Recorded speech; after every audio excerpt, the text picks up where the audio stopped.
So, ito po yung power beam natin. Bali, dalawang unit po ito. So, ang gagawin natin dito sa power beam, i-unbox natin ito. Tapos, i-configure natin ito P2P. So, i-unbox muna natin itong radio.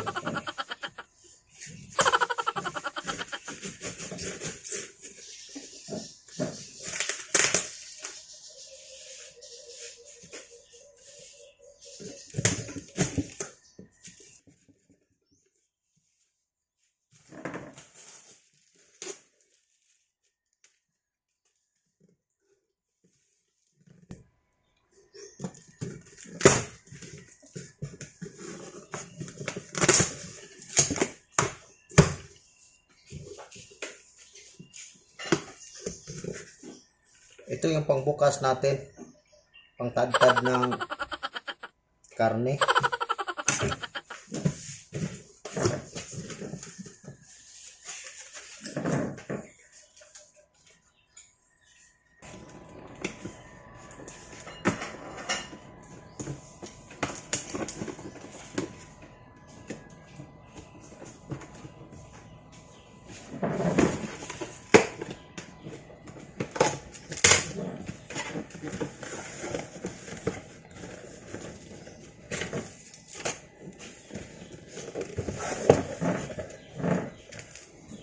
So, ito yung power cord niya. So, ito yung forma ng power cord. Ayan po. Tapos, ito yung mounting bracket. Ayan.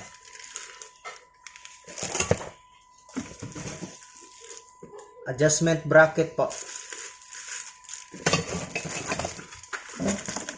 Power supply. At saka ito yung full clip. At saka ito yung mga bolt and nut.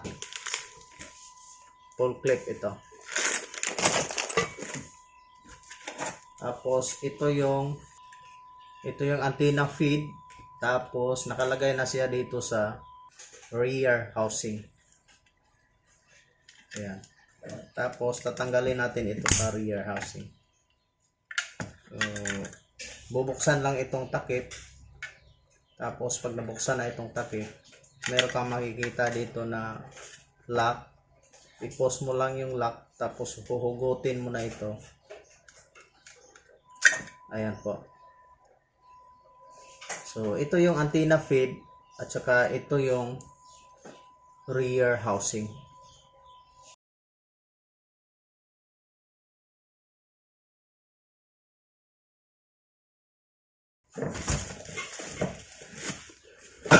Tapos ito yung ano niya, ito yung base reflector. Ayan po. Base reflector. Ngayon, i-assemble natin ito. So, una natin gagawin is ilagay natin itong adjustment bracket. So, dito po, itapat lang natin dito sa butas. Meron siyang mga guide dito. So, pag natapat na natin yung guide sa butas, yan, pag natapat na natin, iikutin lang natin. Yan, pag naikot na yan, lock na po siya. Ayan, lock na po. So, pwede na natin ilagay itong rear housing at saka itong antenna feed. Pwede na natin ito ilagay. So, una natin ilagay is itong rear housing. So, dito po natin ilagay yung rear housing.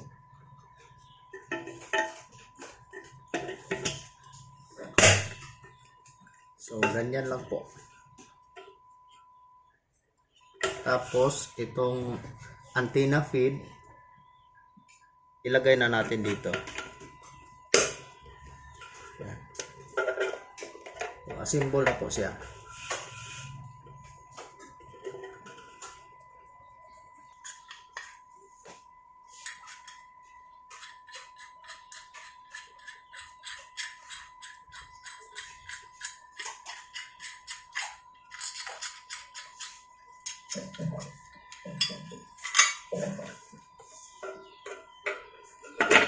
Saka natin ilalagay dito. Tapos magkabilaan, lagyan ng screw bolt.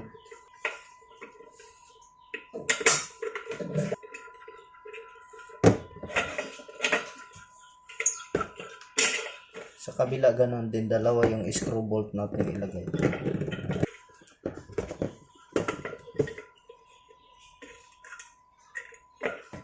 So ganito na yung forma guys. Ganyan na po yung forma. Ayan po. So itong isa naman i-unbox natin ito.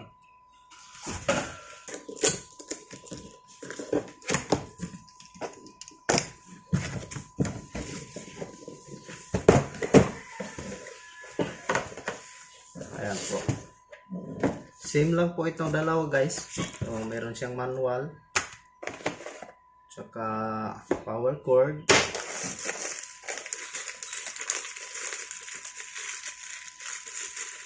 Itong pull clip at saka yung bolt and nut saka pull clip. Power supply.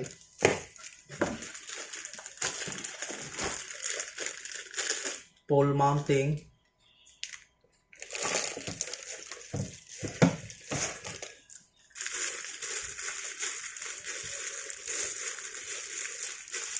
Adjustment bracket. Antenna feed. At saka itong rear housing.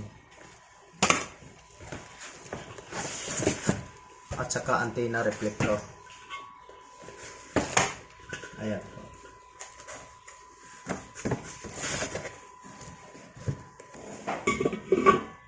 So, ganun din ang proseso natin. Ilagay natin itong rear housing. Ayan.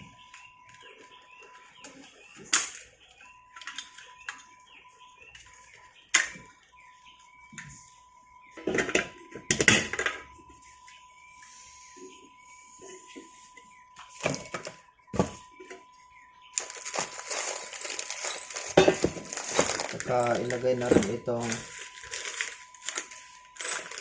mounting bracket. Saka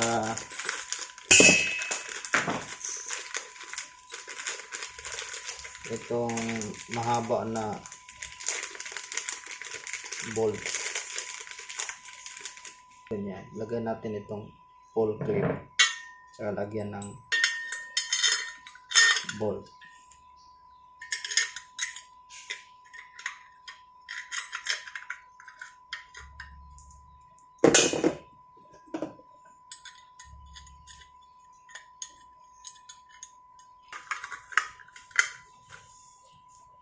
Dito po ilalagay, tapos lagyan ng mga bolt.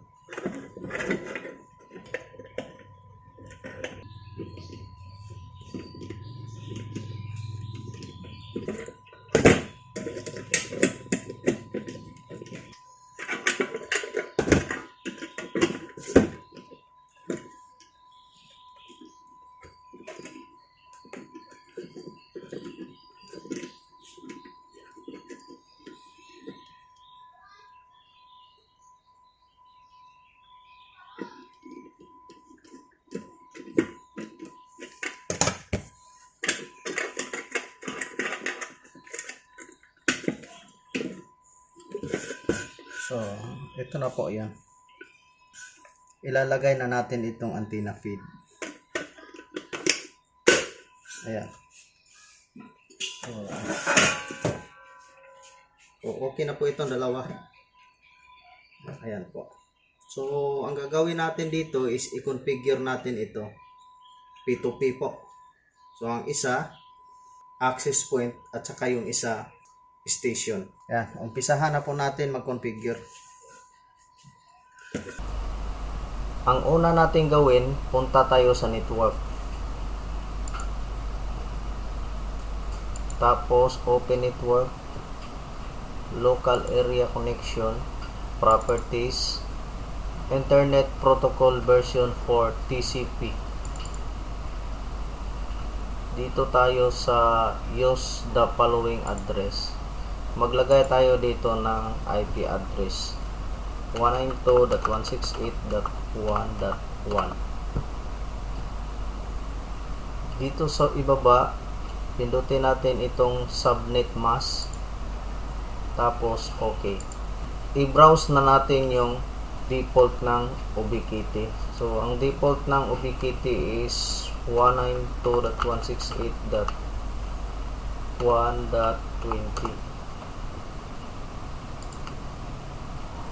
Makikita natin dito, please set up your device. So dito sa ibaba, select your country. Select country. So pupunta tayo dito sa Philippines. Tapos yung language natin is English. Check natin dito sa ibaba yung I agree to the Ubiquiti network. Continue. So maglagay tayo dito ng username. Create your username. So ang ilagay ko dito is Moisky. Tapos password, kayo nang bahala gumawa ng password. So ang ilagay ko na password is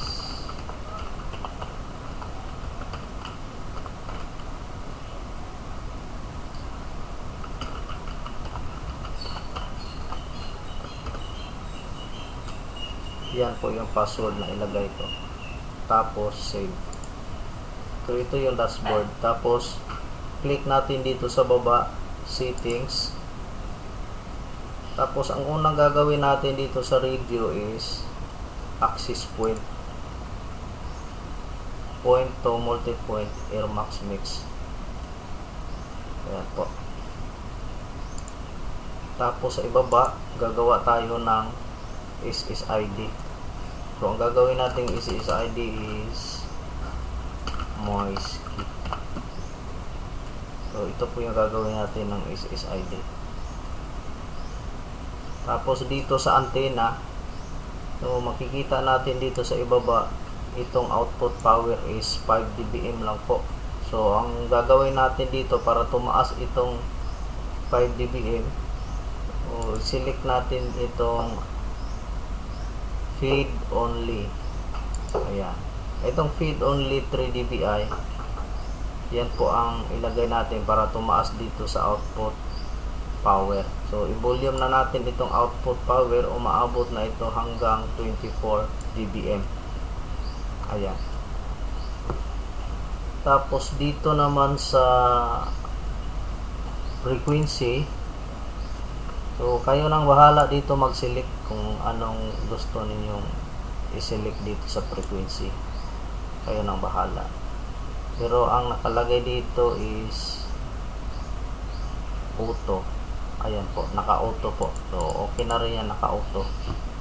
So wireless security, i-click lang po ninyo itong WP ito security is disabled. Ayan. So i-click lang po enable. Tapos dito tayo sa personal. So depende na po sa inyo kung gusto niyo i-select dito sa enterprise. Pero yung sa akin is personal kasi personal lang po ito. Tapos lagyan natin dito ng password. So ang ilagay natin na password dito is kayo na bahala. Ayan. So kayo nang bahala maglagay ng password dito. Tapos dito tayo sa MAC ECL. Ang MAC ECL is i-on po natin. Policy is allow. Dito natin ilalagay yung station. So i-configure muna natin itong access point, saka na natin lagyan ng MAC address ng station. Ang ilagay po dito sa ECL, MAC address ng station. Lahat ng station dito po ninyo ilalagay. Okay na po ito dito sa ibaba. So ang adjustment ko dito sa TDMA filter is dito po ako sa gitna. Nasa 5 or 4. Dito po ako sa gitna. So okay na po yung configuration natin dito sa wireless. Pwede na natin ito i-save. So save na po tayo. Ayan po, naka-save na po. So dito na naman tayo sa network. Sa network, wala na tayong ibang babaguhin dito. Ito na lang sa IP address. Kung gusto ninyong magpalit ng IP address, pwede niyo itong baguhin kasi itong IP address is sa company default po itong address na to. Papalitan natin ng 21. So ito na po yung IP address niya is 192.168.1.21. tapos save na natin. Ito na po, na-save na po. Tapos pupunta tayo dito sa device. Sa device wala na tayong babaguhin dito. Saka dito sa system, pwede natin baguhin itong device name. So depende na sa inyo kung babaguhin niyo ito. Pero para sa akin, babaguhin natin. So lagyan natin ng Moisky yung device name. Moisky TV. Ayan po yung device name, Moisky TV. Tapos save na natin. Naka-save na po. So ngayon i-open na natin yung second radio. Gagawin nating station. So open tayo ng isang tab. I-browse natin yung company default ng UBNT 192.168.1.20. So click po natin. Tapos pindutin natin itong advance. Saka proceed. Dito tayo sa select country. Pipindutin natin ito sa gilid. Tapos iset natin sa Philippines. Tapos yung language natin parehas lang din is English. Tapos dito sa ibaba i-check natin itong I agree the Ubiquiti Networks and then continue. Maglagay tayo dito ng username. So ilagay natin na username is Moisky. Password is kayo na rin bahala. Yung password sa access point, pwede na rin natin yun din ang ilagay natin para hindi natin makalimutan. So ganon din ang ilagay natin dito sa station.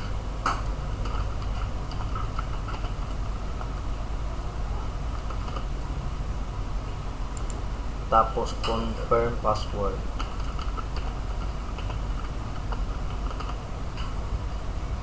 Pindutin natin itong save. Lumabas na po yung dashboard.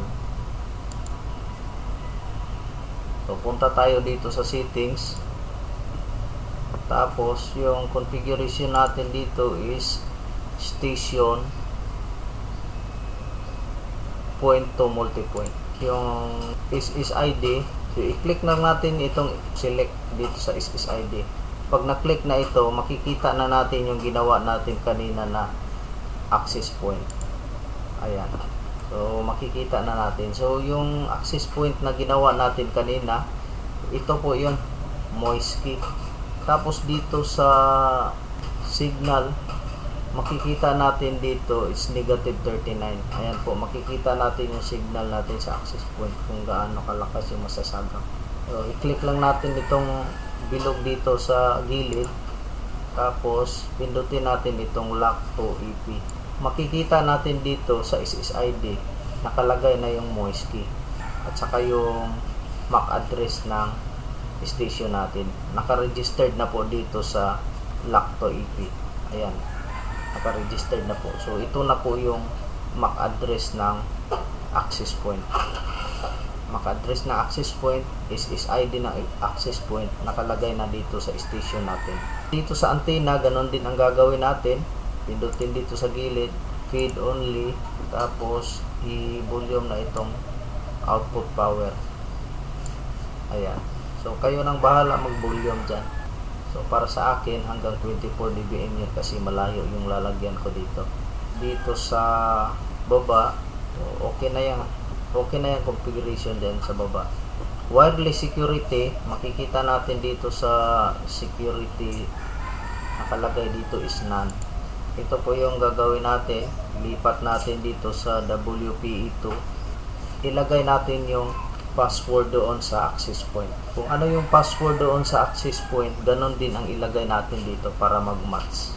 kung ano po yung password na access point, so ganun din ang ilagay natin dito para match po yung password. Lagyan na natin. Tapos save na natin. Na-save na po natin. So ang kulang na lang natin dito is yung MAC address na station. Ilalagay natin doon sa access point. Kasi makikita natin dito is hindi pa tayo connected. Ayan po. Tapos dito sa access point natin, ayan, hindi pa tayo connected. So yun na lang po yung kulang natin. MAC address ng station, ilalagay natin doon sa access point. So kukunin natin yung MAC address ng station. So ang MAC address ng station is ito po yun.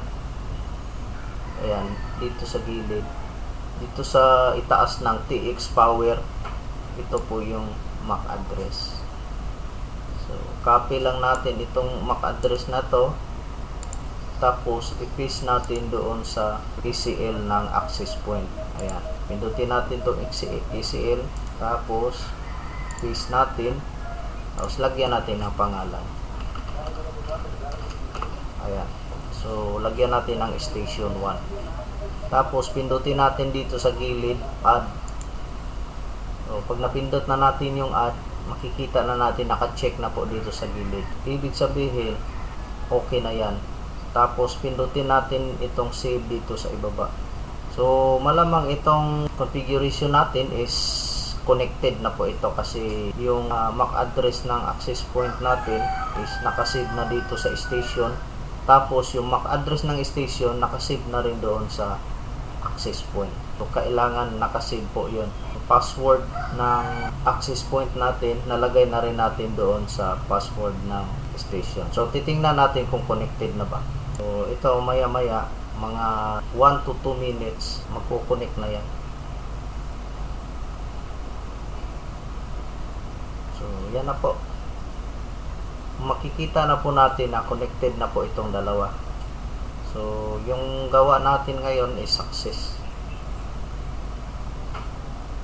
So ngayon, ituturo ko na rin sa inyo kung paano natin, halimbawa, pag hindi nakabayad si station, ituturo ko sa inyo kung paano natin ito tanggalan ng connection sa station.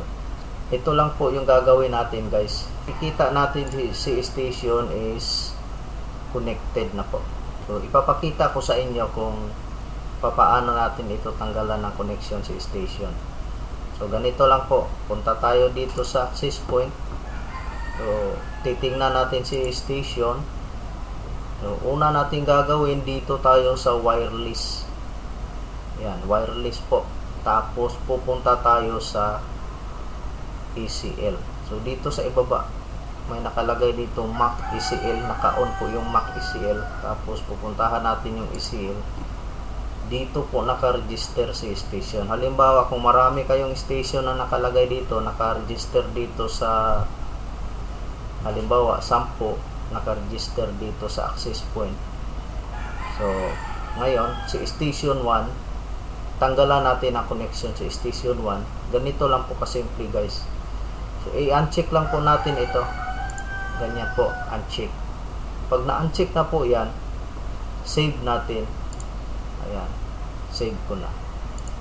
So pupuntahan natin si station kung mayroon pa ba siyang connection. Ayan. So ganyan lang po kasimple. So wala na connection sa station. So ngayon, kung gusto ninyo na bigyan ulit ng connection, so ganun lang din ang gagawin ninyo.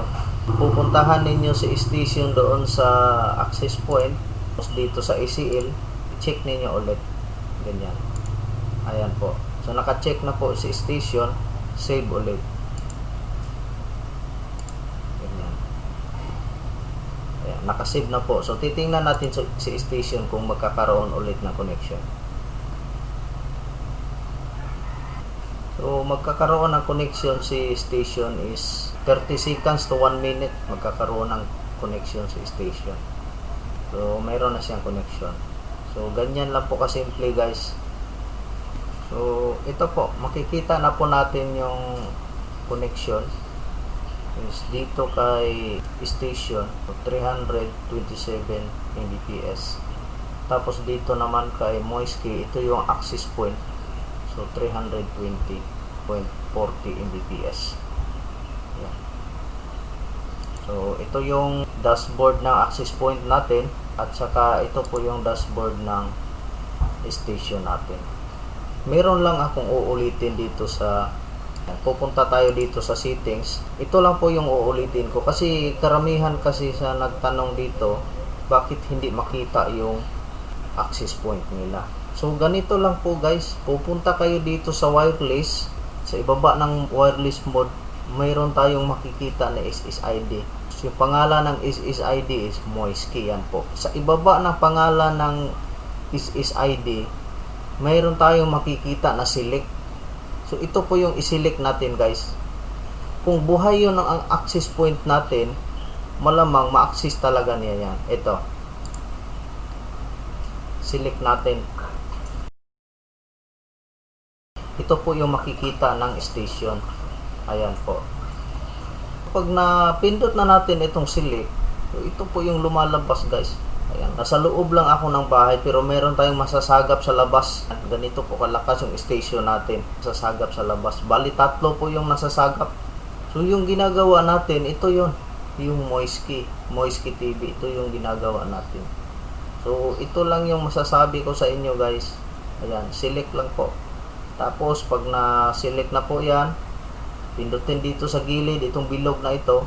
Ayan, pag napindot ninyo ito, ayan, meron blue na po yung nakalagay dito. Tapos lock to EP.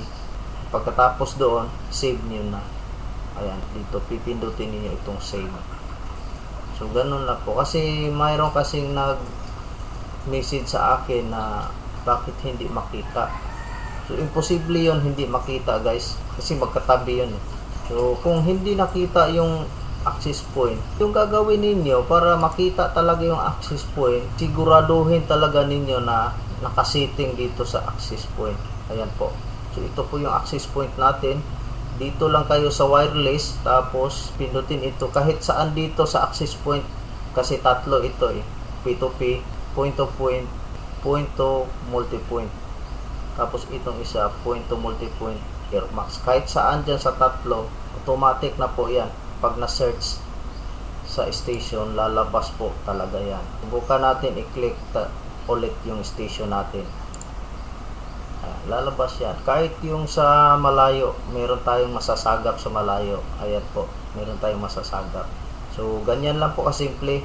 Yung gustong matuto tungkol dito sa tutorial natin, so sundin lang po ninyo itong tutorial. Kung sa tingin ninyo nakakatulong ito para sa inyo, huwag kalimutang mag-like, mag-share, at saka paki-subscribe na lang po sa hindi pa nakasubscribe. So hanggang dito na lang po tayo. Maraming salamat. Actually guys, itong radio natin, bali ito po, tinatanggal ko po yung antenna feed. Ayan. At saka itong isa. Ayan, tinatanggal ko po. Ngayon, tapos na natin ito na configure. So pwede na natin ibalik dito sa bracket disk. Ayan. So ito, tapos na po ito na configure. So tatandaan ninyo ito kung saan yung station. Tapos balik na po dito. Tapos itong isa, ayan, tatanggalin natin kasi tapos na natin ito na configure. So ilalagay na natin dito sa bracket disk. Ilalagay na natin dito sa bracket disk. Ayan po. Ito yung access point, saka ito yung station. So lagyan na ninyo ng pangalan, baka mamaya magkapalit. Ayan.